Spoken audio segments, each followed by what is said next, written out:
Wine shop हे वेळेआधी उघडतात व वेळेनंतरही उशिरा दुकाने उघडी ठेवतात। त्यामुळे परमिट रूम धारकांच्या विक्रीवर प्रचंड परिणाम झालाय।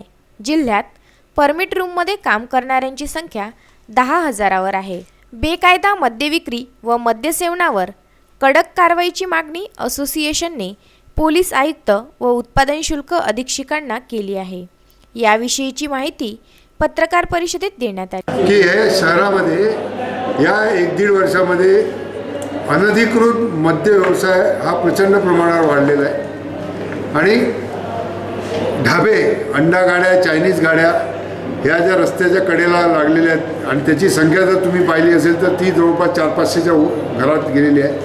तिथल्या काही याच्यावर सर्रासपणे वाईन शॉपमधून किंवा दुसरे बुटलेगर जे आहेत ते MP किंवा बाहेरच्या स्टेटमधून जी स्वस्तातली दारू आणतात आणि ती दारू आणून ते विकतात आणि तिथे त्यांना ती पाजल्या जाते, तिथे त्यांना स्नॅक्स मिळतात, तिथे त्यांना स्वस्तामध्ये सोडा मिळतो, तिथे ग्लास प्रोव्हाइड केले जातात ढाब्यावर सुद्धा।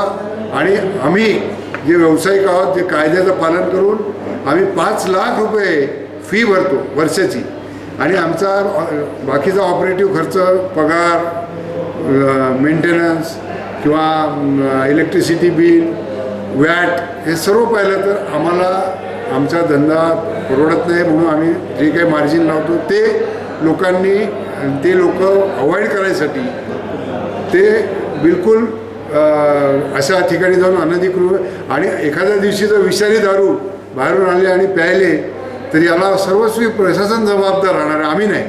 त्यामुळे अशा लोकांना तुम्ही कारवाई करा। Vidarbha news bureau, Amravati.